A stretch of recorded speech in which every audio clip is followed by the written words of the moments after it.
ಯಾವುದೇ ಬುಧವಾರದ ದಿನದ 9 ಗಂಟೆಯೊಳಗಾಗಿ ಯಾವುದೇ ಬುಧವಾರ 9 ಗಂಟೆಯೊಳಗಾಗಿ ಒಂದು ಸಣ್ಣ ಕಾಗದದ ತುಂಡನ್ನು ತೆಗೆದುಕೊಳ್ಳಿ.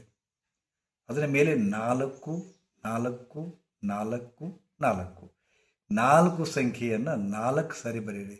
ಹೇಗೆ? ಈ ಥರ 4 ಸಂಖ್ಯೆಯನ್ನು 4 ಸಾರಿ ಬರೀತಾರೆ. ಇಷ್ಟು ಕಾಗದ ತುಂಡು ಬರೆದ್ರಾ?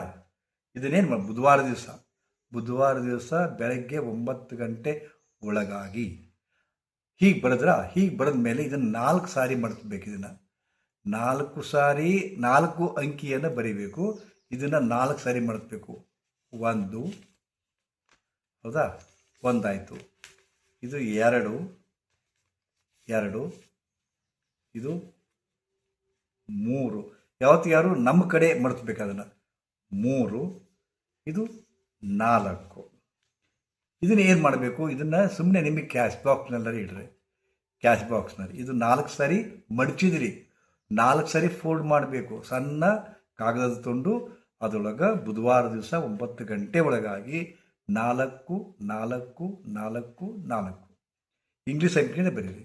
ಆಯ್ತಲ್ಲೋ? 4 ಸಾರಿ ಬರೀತಿಲ್ಲ. ಆ ಕಾಗದದ ತುಂಡನ್ನು ನಿಮಗೆ, ಅಂದರೆ ಇದು ಹಿಂಗೆ ಮಡಿಸ್ಬಾರ್ದು, ಹಿಂಗಲ್ಲ, ಹೀಗೆ ನಿಮಗೆ ಎದುರಾಗಿ 4 ಸಾರಿ ಮಡಿಚಿ. ಹೀಗೆ ಮಡಿಚಿದ ಮೇಲೆ ಏನು ಮಾಡಬೇಕು? ಇದನ್ನು ನಿಮ್ಮ ವ್ಯಾಲೆಟ್ನಲ್ಲಿ ಇಟ್ಕೊರಿ, ಪ್ಯಾಕೆಟ್ನಲ್ಲಿ. ನಿಮ್ಮ ಇದು ಕಿಶನ್ ಪ್ಯಾಕೆಟ್ ಇಟ್ಕೊಂಡಿರ್ತಲ್ಲ, ಆ ಪ್ಯಾಕೆಟ್ನಾಗ ಇಟ್ಕೋರಿ. ಅಂಗಡಿ ಒಳಗಿದ್ರಪ್ಪ ಅಂದರೆ ಕ್ಯಾಶ್ ಬಾಕ್ಸ್ನಾಗ ಇಟ್ಕೋರಿ, ಅಥವಾ ಮನೆಯೊಳಗಿದ್ರಪ್ಪ ಅಂತಂದ್ರೆ ಇದನ್ನು ಸರಿಯಾಗಿ ಇಟ್ಕೋರಿ. ಇದರಿಂದ ಏನಾಗತ್ತಪ್ಪ ಅಂತಂದ್ರೆ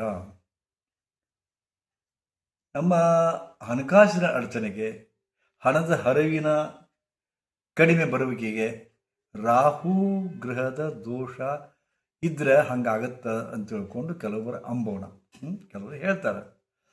ಒಂದು ವೇಳೆ ರಾಹುವಿನ ಕೆಟ್ಟ ದೃಷ್ಟಿ ನಿಮ್ಮ ಜಾತಕದ ಮೇಲೆ ಬಿದ್ದಿದ್ದೇ ಕರೆ ಆಗಿದ್ರೆ, ರಾಹುವಿನ ವಕ್ರ ದೃಷ್ಟಿ ನಿಮ್ಮ ಮೇಲೆ ಬಿದ್ದಿದ್ದೇ ಕರೆ ಆಗಿದ್ರೆ, ನಿಮಗೆ ಹಣಕಾಸಿನ ಅರಿವು ಕಡಿಮೆ ಆಗುತ್ತೆ. ಬಂದಿದ್ದೆಲ್ಲ ಖರ್ಚಾಗುತ್ತೆ. ಒಂದು ಪೈಸಾ ಉಳಿತಾಯ ಆಗೋದಿಲ್ಲ. ಆನಂತರ ಬರೋದೆಲ್ಲ ಬಂದಂಗೆ ಅನಿಸುತ್ತೆ, ಹಿಂಗೆ ಬಂದಂಗಾಗಿ ಮತ್ತೆ ಒಳ್ಳೆ ಹೋಗುತ್ತೆ.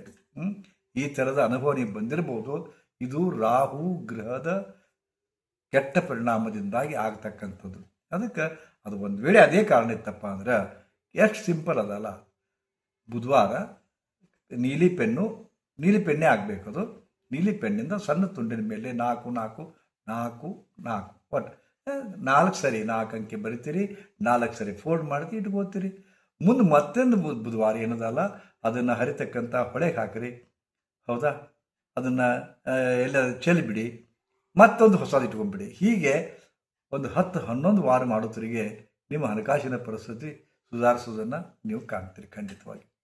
ಇದು ರಾಹುಗ್ರಹದ ವಕ್ರದೃಷ್ಟಿ ಅಥವಾ ದುಷ್ಟ ಪರಿಣಾಮದಿಂದ, ಕೆಟ್ಟ ಪರಿಣಾಮದಿಂದಾಗಿ ನಿಮಗೆ ಹಣದ ಹರಿವು ಕಟ್ಟಾಗಿದ್ದರೆ ಇದು ಭಾಳ ಹೆಲ್ಪ್ ಆಗುತ್ತೆ, ಸಹಾಯಕಾರಿ ಆಗ್ತದೆ.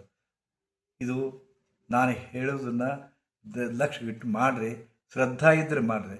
ಇಲ್ಲಕಂದ್ರೆ ಸುಮ್ಮನೆ ಉಡಾಫೆ ಅಂತ ತಿಳ್ಕೊಂಡ್ರಪ್ಪ ಅಂದ್ರೆ ನೋಡಬೇಡ್ರಿ, ಮತ್ತು ನನಗೇನು ಹೇಳಬೇಡ್ರಿ, ಕೇಳಬೇಡ್ರಿ. ಹಂಗೆ ಕರೆ ಆಗುತ್ತಾ? ಇವೆಲ್ಲ ಬೇಕಾಗಿಲ್ಲ. ಇದು ನಂಬಿಕೆ ಆಧಾರಿತ ಸಾಧನ. ಅದು ನನಗೆ ಮತ್ತೊಬ್ಬರು ಹೇಳಿದಾರ, ನಾನು ನಿಮ್ಗೆ ಹೇಳ್ತೇನೆ. ನಾನು ಅದನ್ನು ಮತ್ತೊಬ್ರು ಹೇಳಿದ್ದು ನಾನು 10 ಮಂದಿಗೆ ಹೇಳಿದ್ದೀನಿ, ಚಲೋ ಅನಿಸೈತೆ ಅಂದಾಗ ನಿಮ್ಗೆ ಹೇಳ್ತಾ ಇದ್ದೀನಿ. ಸೊ ನೀವು ಮಾಡಿರೋ ಬಿಡೋದು ನಿಮ್ಗೆ ಬಿಟ್ಕೊಟ್ಟದ್ದು. ಮಾಡಿರಿ, ಬಿಟ್ಟರೆ ಬಿಡ್ರಿ. ಶ್ರೀ ಗುರುದೇವ್.